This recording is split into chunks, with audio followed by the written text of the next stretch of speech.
Welcome back to Last Minute ESL Games with Teacher David. Happy Chinese New Year out in China, Vietnam, Taiwan. Chúc mừng năm mới, as we say here in Vietnam. Coming at you again with 3 new games. The first game is called Picnic. What you want to do is choose a word, okay? Or choose a rule in your head. All right, class, everybody stand up. I'm going on a picnic and I'm going to bring a pizza. I will not write the word on the board, by the way.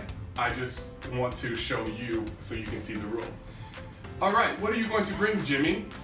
I'm going to bring a pig. I'm sorry, Jimmy, you cannot come. All right, who else wants to come? Sarah?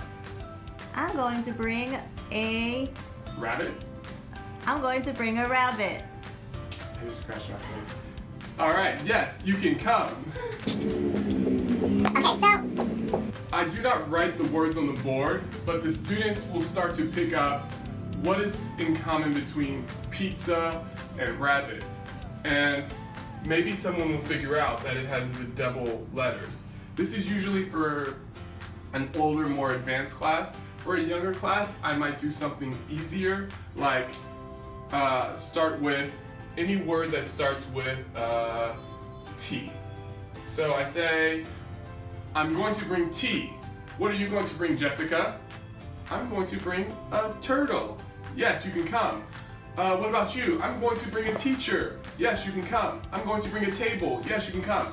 If a student guesses the correct next thing in the statement, yes, Jimmy, you can come.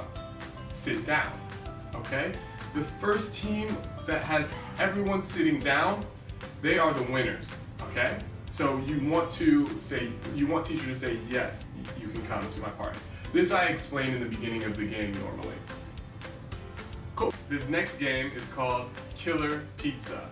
And I say with my class, can you all say Killer Pizza? Killer Pizza. Okay. Everyone's name in the class is up on the board. Sometimes I might even put my own name on the board as well. It makes it fun for the kids. They want to get me out, of course. If you answer the question correctly in class, I will choose on the student. So, Brooke, what's the answer? 1 + 1 = 2, teacher. Okay, come, you get to throw the sticky ball. So before class begins, or when class begins, I split the class into 2 teams. I think that's the most fun way to play this game. And the goal is not to hit your teammates. You want to get rid of the other team's players, okay? So that way your team gets the prize at the end of the game, whether it be extra stars or stickers or whatever you kind of incentivize your students with. Brooke, you answered the question correctly. Come on down, you get to throw the sticky ball. She throws the sticky ball and hits Tom. Tom! And I'll erase Tom's name off the board. Now here's where things get interesting. This is a blank space, but we're not gonna just leave it blank. Lucy and Lucas, rock, paper, scissors. rock, paper, scissors. Lucy is the winner. So, Lucas's pizza slice gets that much bigger. Therefore, that much easier for the other team to hit.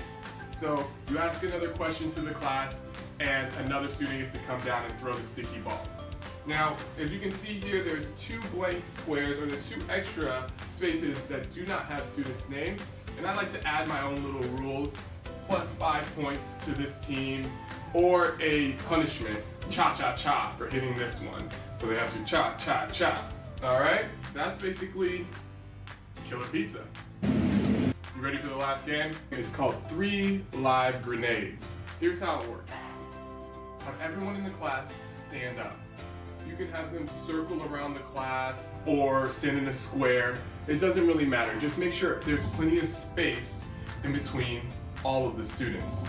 So I will take a dice, a ball, maybe even a squishy ball if you have one, and I make an order. So Tom, you throw to Lucy. Lucy, you throw to Jake.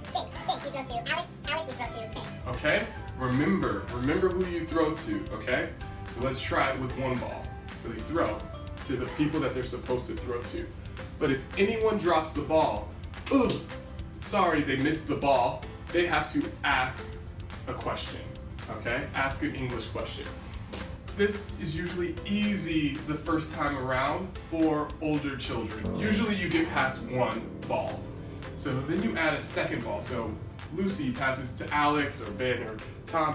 So Lucy passes to Alex, Alex to Jimmy, Jimmy to Ben. Then while they're in the middle of throwing, I'll add the next ball. And so they're still passing all around. This gets a little bit harder because you have to look to catch and then look back to throw. By the time you get to 3, it becomes extremely hard for the children. So they start passing, you add another ball. They keep passing in the same order and you add a third ball. And it gets really kind of chaotic. But if anyone drops the ball, they have to ask a question. Sometimes I even go up to 5 grenades if I've got the props for it. You could even make your own balls out of paper. I've seen my students crumble up balls and then wrap tape around them and they have their own little soccer balls. That's 3 live grenades.